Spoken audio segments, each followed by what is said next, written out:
Hey people, welcome back to my channel. If you are new here, my name is Faith, and today guys I'll be checking out Thomas Sowell on the origin of woke. And you guys, I'm so excited to be here.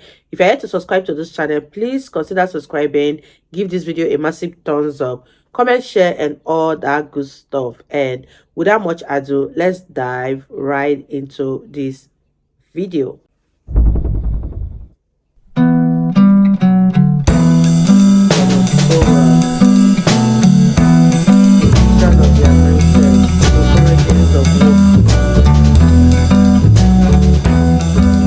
The Vision of the Anointed. Now that's an interesting title. Who are the anointed? They are the elite in the media, in politics, all of those who think that third parties ought to be making people's decisions for them. The subtitle is Self-Congratulation as a Basis for Social Policy. In other words, people who think that everything that's wrong with the country is due to the fact that other people are just not as smart as they are. And if only they could, or people like them could take over and make our decisions, we'd be so much better off. But in early America, didn't this sort of educated class make the decisions for everybody? As far as governmental decisions, yeah. But the government itself didn't make the decisions for everyone. Now, you can't decide where your kid's going to school. You can't decide whether or not they can move a halfway house for drug users next door to you or whatnot. It's out of your control. The government decides that. That's right. Stuff. The government decides too many things. They decide also how your children are to be raised. You may have an idea about at what age children should be introduced to sex, and in what manner, with what kind of moral commitments. You mean as a parent? A parent, yes. The schools have taken that over. By the time you even think about it, they've already had years, of showing. They're passing out condoms to these kids. Passing out condoms is not even the half of it. They're showing motion pictures of naked couples engaging in sex, both homosexual and heterosexual, in the 7th grade. And if you complain about it, that's considered to be censorship. You can't pull your kid out of school and say they don't have to put up with this stuff? I guess you could, no. But you'd be... Well, if you have a private school to put him in, but you have compulsory attendance laws, and if you don't have the money for private schools, then you're stuck. Where did this country get off the track and decide that the federal government should make most of our decisions? Well, it started to some extent in the New Deal, but I think the 1960s is sort of the golden age, if you want to put it that way, of this whole mindset. And that's what the book's about. It's about a mindset. It's not about a series of policies, but of showing how in policy after policy, those who think a certain way will try to take over other people's decisions. How do you characterize the liberal philosophy today from the conservative philosophy? Oh, that's a tough one. I guess the main thing about the liberals, again, is that they think a program will do it. If there's something that they don't like in the society, you have set up a program and that will solve the problem. I think one of the words they use a lot is solutions. And I argue here and elsewhere that there are no solutions. There are just trade-offs. So, for example, when Ralph Nader launched his attack against the Corvair many years ago, he said it's an unsafe car and it has these safety problems and those safety problems. And in some respects, he was correct, not all. But the fact is, there were other things that a Corvair would do that made it safer than other cars. And on net balance, it was as safe as the rest of them. Are you saying there are no solutions to our problems as Americans? There are no solutions to anybody's problems. There are trade-offs. Safety is a classic example. Every year, so many hundreds of thousands of people are vaccinated against measles, smallpox, those kinds of things. Now, this saves several hundred lives, that it's estimated. It also causes brain damage to about 30 kids a year. Now, there are no solutions in that. There are just trade-offs. What about crime? Take crime as an issue. Can we solve the crime issue, or fundamentally solve it so it's reduced? Well, then that's a trade-off. You don't solve it. There will always be crime. There always has been, but you want to keep it down to some level. It's not this astronomical thing we have today. For example, the liberals right now are saying, crime has eased off in New York, and that's true. There were 6 times as much crime in New York a few years ago as there was in 1960. Now it's down to 5 times as much crime as there was in 1960. Now that's not what I regard as a great trend, unless it continues a lot more sharply. The liberals think we need more education and we need to help people in the inner city more to cut down crime there. Conservatives would say we have to be tougher on crime. Is either of them correct? Oh, I no. You see, the conservative view is really not a solution. It's a trade-off. It says, yes, it would be wonderful if we could do all these things to prevent crime in the first place. We just don't happen to be that smart. And so what we do, we put people behind bars who commit violent crimes. Now, a few years ago in East Palo Alto, which is not far from Stanford University, a minority community, low income, they had the doubtful distinction of being the murder capital of the United States in proportion to their population. The next year, murder and all sorts of other violent crimes dropped tremendous amount, 30, 40, 50% in 1 year. Now, that wasn't because they discovered the root causes of crime or because they worked out everything that was wonderful.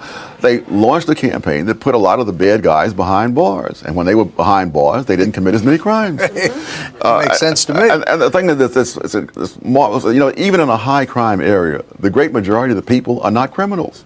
And so if you can just put your hands on those people who are raising all the hell in the community and take them out of circulation, the crime rate drops. People say there's undue emphasis on African Americans for committing crimes. Is that true? Ed Koch wrote in a column here that the population is 25% African American in New York. 62% of the crimes are committed by African Americans. Is that and he says I haven't checked his figures, but throughout the world, this is not unusual. Throughout the world, people are disproportionately represented in all kinds of different things, and it's true obviously in basketball. It's true in all kinds of other things. The main thing is not to keep people out of jail because they're one race or another, because when you do that, the people who are going to suffer the most will be the black community. Where are you on affirmative action? Against. Why? Well, you can only do one of two things. You can either just judge people individually, or you can judge them by groups. This whole notion that you're going to come out with a compromise, I would defy anybody to come out with a compromise on that. You're going to do one of those two things. Now, you can pretend to be doing other things, but that's all you're going to do. Those are the only two choices you really have in the end. Again, the people who are the anointed think of this as a symbolic issue, and they want to be on the side of the angels. They don't ask, what are the consequences? Now, I've studied affirmative action programs around the world.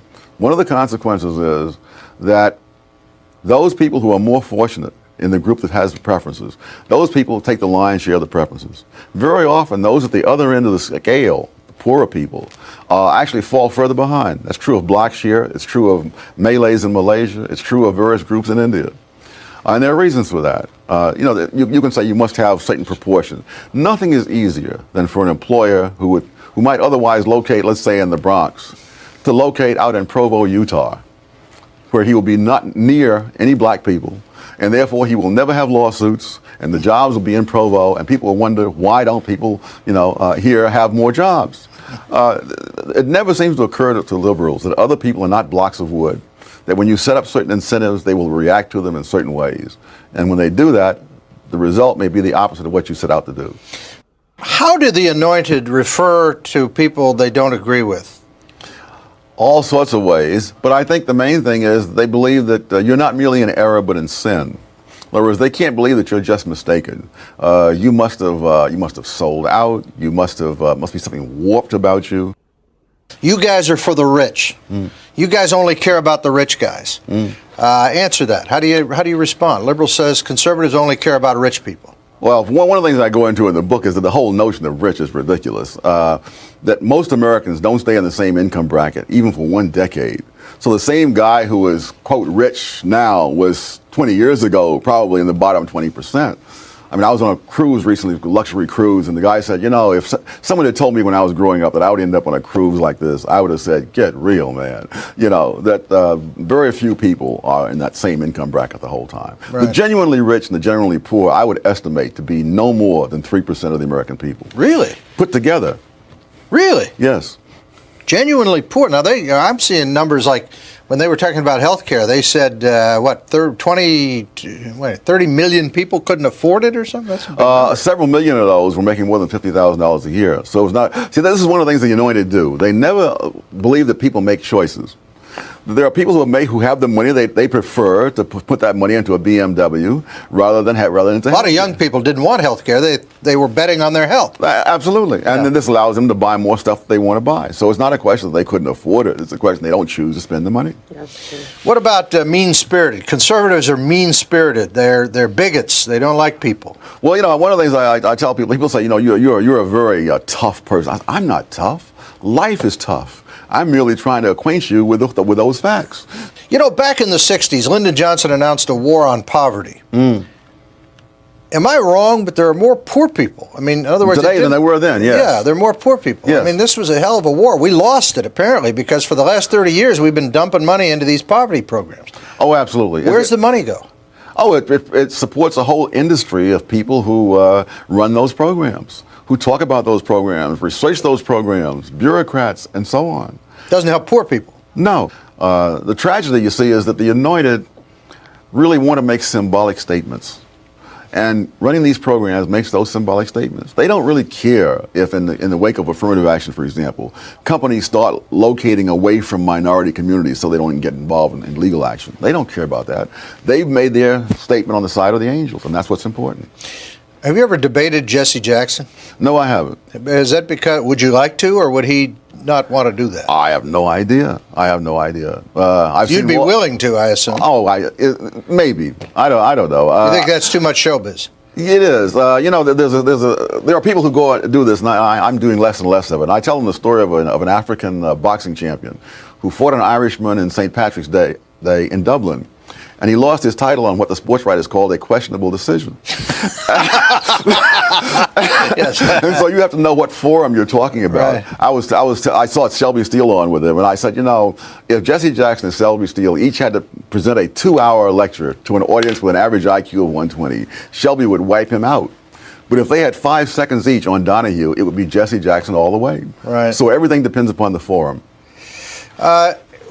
Is Jesse Jackson good for African Americans or not? He's not. Good for himself. Good for himself. And that's true of most ethnic leaders in most groups, in most countries, in most periods of history. That what will serve his interest is to keep people paranoid, dependent upon him, dependent upon government. What will serve their interest is typically just the opposite. That's pretty interesting. So you're saying that the leaders, whatever group, leader, wants the people to be poor and dependent on them as opposed to dependent on themselves. Oh, absolutely. And you see this in the greatest cynicism in the academic world, where in many places, black organizations on campus have a say on who gets admitted. And they have turned down blacks with excellent credentials, both as students and as faculty members, for that very reason. Who are the mascots of the anointed? You talk about the mascots of the anointed. They're people whom they choose to back and whose rights are supposed to override other people's rights. The homeless are a classic example. I'm appalled when I see people out there in the street giving money to the home. I mean, able-bodied men. I think one of the classic pictures to me was in San Francisco when there was this able-bodied white man out in the street begging, and there's this black lady coming along there, very modestly dressed, like she didn't have, but she's stopping to open her purse to give him some money, you know. And I thought, good heavens, have we really come to this? And we've been brainwashed by the anointed into thinking this is what we ought to do. What do you say to guys who bum money off of you? Not all of it can be repeated on the air, but the fact is they don't get any money. They don't. And people who complain now about all these people begging in the street, there's a simple answer.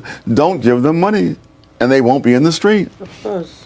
When you wrote this, what were you trying to accomplish with the book, and did you do it? Were you nailing liberals for 30 years of social policy? What were you trying to say? I was trying to reveal the thinking behind that, the kinds of assumptions, the kind of world that exists inside their mind, and therefore why those assumptions are so dangerous in the long run. It's not just the policies mentioned in that They book. think they're better than everybody else. Oh, absolutely. There's no question. And that's what makes them dangerous. Even all the policies that are mentioned there, 20 years from now, those policies may not be the policies we're concerned about. But that mindset will still be there. And what makes them tremendously dangerous is that facts that contradict what they believe are simply ignored or evaded. Where does the press fall into this as the anointed group? Are they part of the anointed? Oh, absolutely. They're a major part of it, because one of the reasons that people don't get many of the facts that go against what's believed is that the press doesn't choose to publicize those facts. Yeah.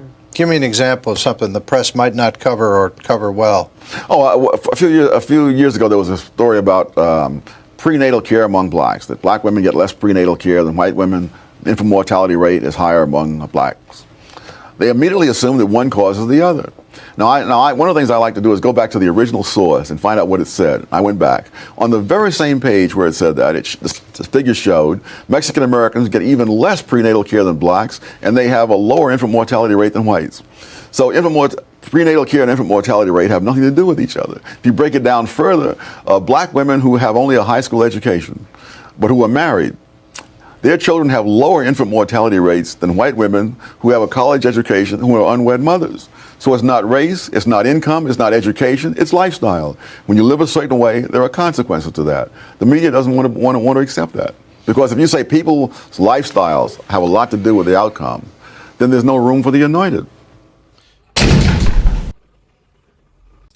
Wow, you guys, we've come to the end of this video. It was such a lengthy one, and let me know what you guys think in the comment section. Do you agree with what Thomas Sowell talked about, or are you opposing him? Let me know all of this in the comment section. It was such a lengthy one, and I enjoyed every bit of it. Thomas Sowell is such an intelligent man, and I totally agree with most of the things he said. But I want to hear your opinions in the comment sections. And this is me officially signing out. I'll see you guys in my next video. Bye, guys.